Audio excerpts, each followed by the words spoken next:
stories like crazy, because everyone has mental health and everyone has a story, and sometimes they're crazy. Join Lori Lane Murphy and me, Adriana Prosser, as we talk about dealing with, struggling with, and managing mental health with storytellers who want to share their true life story.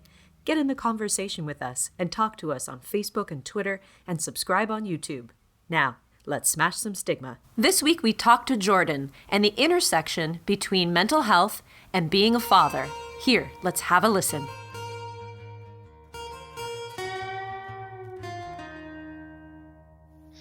Okay, so I thought that I would talk about my mental health and fatherhood because it's one of the things that keeps coming up in my journey of mental health.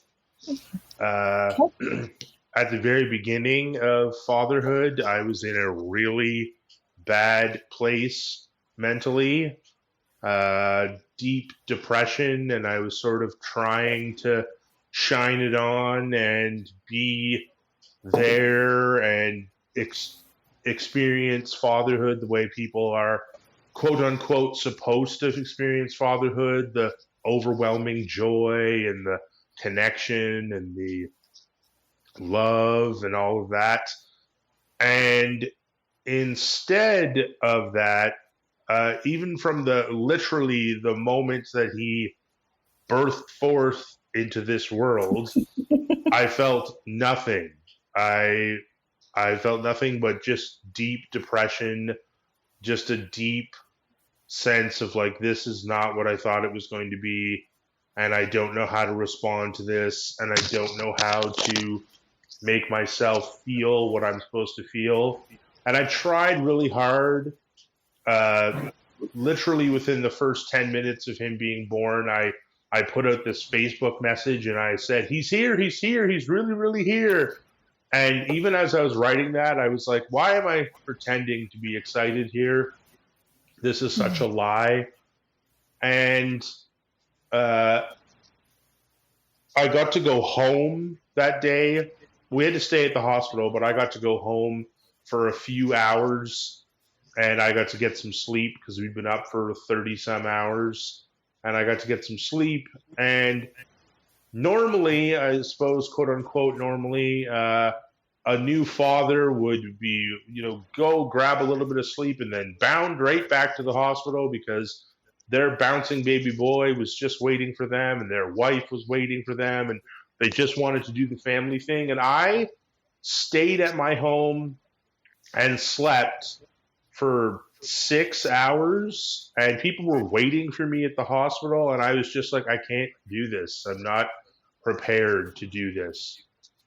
So that continued, that experience continued for a long time. I didn't bond with my son, and I kept feeling worse and worse about it. And I wanted to feel something, but I just didn't feel something. And my mental health was just so terrible. I was super depressed about it. And couple this with starting a job that was absolutely terrible and working this job and feeling like I hate this job. I want to love my son, but I don't know how. I feel super depressed and don't really want to continue on with this life. And I feel guilty because working this job takes me away from the son that I'm trying to love. So it was just a jambalaya, if you will, of just horrible feelings and just dread and doom and no joy at all coming from that. So I tried to help out as best as I could, and I definitely changed my fair share of diapers, and I fed him and whatever. But being left alone with him, I felt really awkward. I never wanted to put him to bed. I never wanted to do anything like that. And then it didn't happen to help that my wife was going through a mental health crisis at the time. She had a perinatal mood disorder. And so she was not able to give me the support and love that I needed to try and get out of this, because she was unwell at the time as well. So she was clinging to the baby and needing him more than ever, and thinking that anything that she did was going to ruin the baby. And so she had to try even harder and harder. And so that led to me not even being given the opportunity to try and involve myself in my young son's life. So it was just a big mess. And I really just wanted to die. That's all I wanted. I figured, this child of mine doesn't even know who I am yet. If I'm gone, it's not going to matter. And then fast forward, this continues for a long time, and I don't really bond with him, and I feel so terrible. And it's definitely coupled with the idea that I was working a job that was absolutely terrible, and I hated it so much. And my wife gets sick. She has an allergic reaction, and she's forced to go into the hospital for a number of days. So there's no one to look after him but me. And my mother-in-law said she would look after him, but I thought, there's no way I'm letting you take care of my child. I can do this. So we spent 4 days together, just him and I, and I really started to feel some true connection in that moment. I started thinking, this is who I love. This is the being that came to me that I love and cherish. And so things started to get better. And by the time he turned 1, I was a much more capable and involved father. And my mental health at that time started to be a little bit better.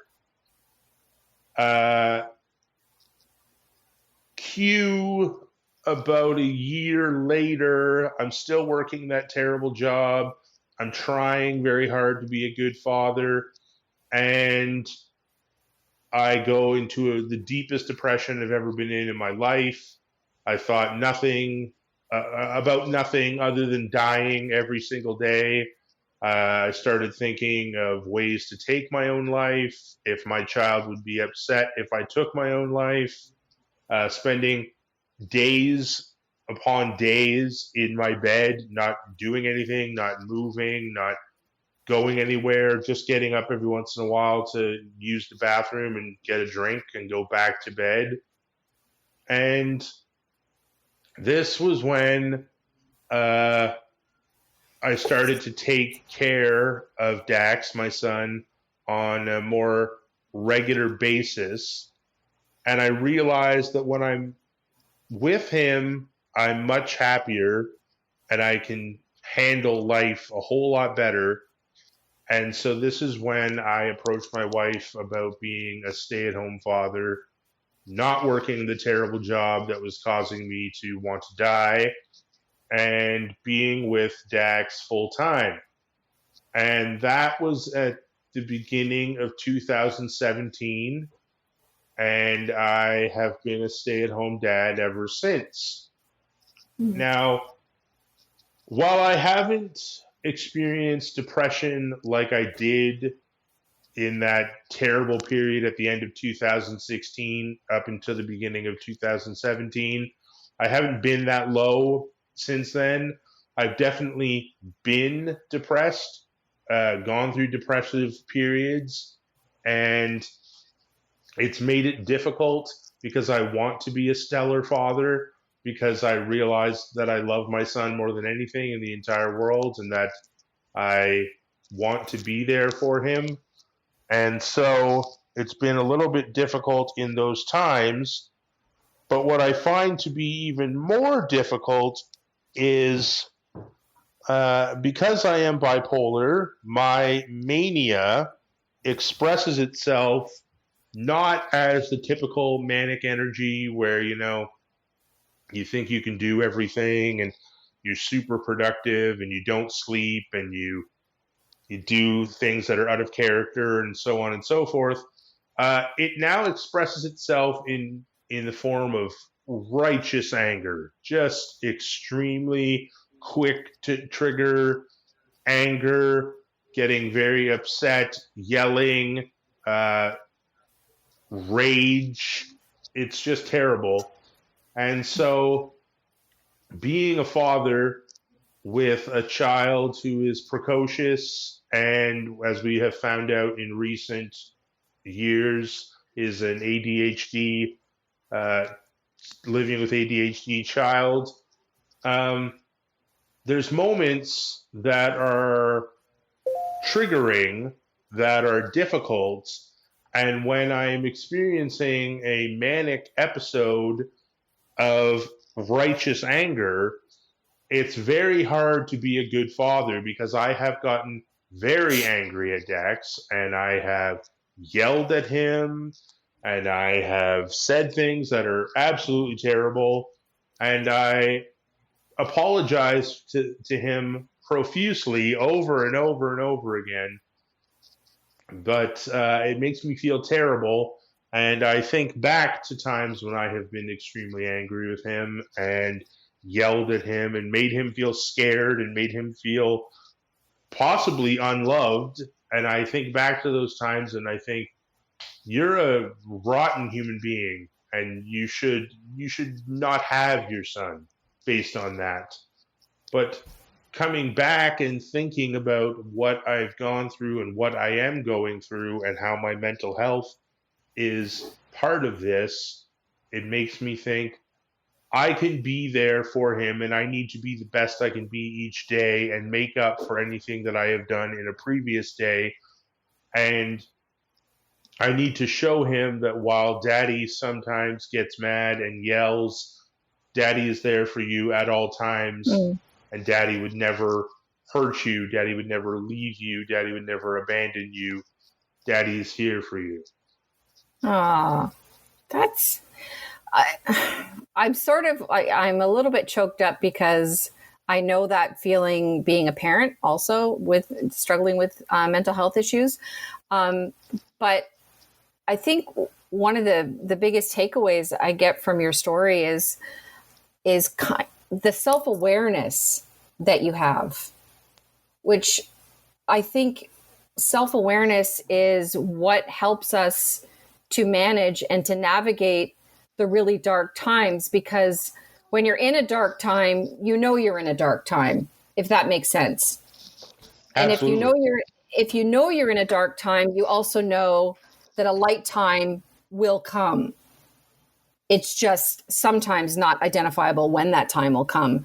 But throughout the whole course of your story and hearing that you were down, you were able to come back around and sort of take that as another lesson and go forward and try to take your role as a father as a way to help you to manage and to set a really strong example, by the way, for your son of how to deal with adversity. He's seeing that at a really young age, and he probably doesn't even realize it right now. That's a good point. I've never thought of that before, but yeah, I guess he is. Right? I think so. I think it's always interesting to me when parents with a mental health issue, when they share that with their children to some degree, maybe you share it in an age appropriate way, but they are then sort of armed with an understanding at a very young age, and their empathy has a real chance to grow. We were talking about in a previous podcast about the lack of empathy we see at times in society. And so here's a prime example. I think those of us with mental health issues have a lot of empathy, and we can share that empathy and we can teach that empathy, I think. Yeah, even passively, even just having that. I love that the closing that you are making it very clear to your son that, you know, there's going to be bad times and it's going to look like dad's mad at you, but that's not the case. I'm always there for you. And like that is the structure of empathy, is like being able to discuss your feelings and say, I'm there for you. Like there's so much in that, like sharing of boundaries and creating space to say, you know, you can have negative feelings, but that doesn't make you a bad person. Or like, there's so much expanse in that dialogue with your child at such a young age. I'm like, my heart is just expanding like the Grinch over here for you. that it sounds like I'm super on your team for sharing the dark and dirties, because not a lot of people want to share their dark and dirties because they're horrifying, right? Like, they horrify us. We don't want to share those things, and they scare us and they can scare others. But it's so amazing to hear that other people are living their lives and struggling and dealing and coping, because it makes us feel less alone in our struggles. Even though I'm not a dad, even though I don't have a son, I feel so relieved to hear your truth. And I know that sounds very Hallmark and bullshit, but like, I needed to hear that so that I understand that if somebody is feeling that way, then it automatically, it's already fucking okay. It's all right. It's okay to feel that way. It's not great to feel that way. And I'm hearing the struggle, and I'm hearing you deal. But like, already I'm just like, yes, that means so many other things for me in my journey that I can deal with things. Does that make sense? Like, I'm Lori's coming at this being like, oh yeah, I'm a mom and I totally hear you. But I'm on the other side of this as like, what do I call? I think I'm called a dink, a double income, no kids. And that is fine for you to call me a dink to my face and behind my back, because I bow down to all parents, because I took a hard look at that. I'm 37 years old, and I took a hard look at what parenting is, and it was just not for me on many levels. And for me and my partner, that was a decision. And then I see other people have these decisions, and I just fucking bow down to you, because yes, I see your dark and dirty, and I applaud you, because I could never do that. And that's my rant. And a good rant it was. I hope you hear that I'm like, yes. She has the best rants, honestly. Kudos to Adri and the best rants.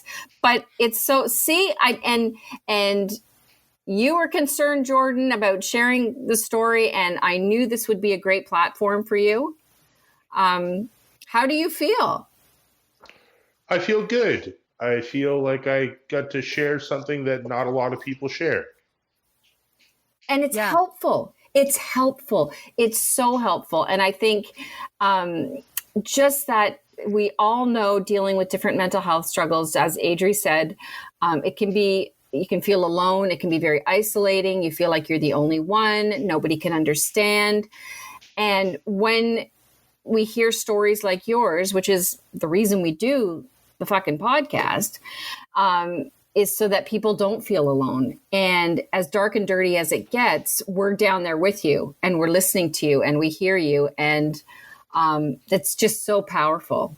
And I also think that specifically, Jordon, your story is something that is smashing stigma, because a big myth is, at least again for me as an outsider and seeing all of the movie portrayals and, you know, people's Facebook albums and whatnot, that I've started to hear over the years about postpartum depression for women, for mothers, and that side of birth and how things change, like your whole life changes around this child.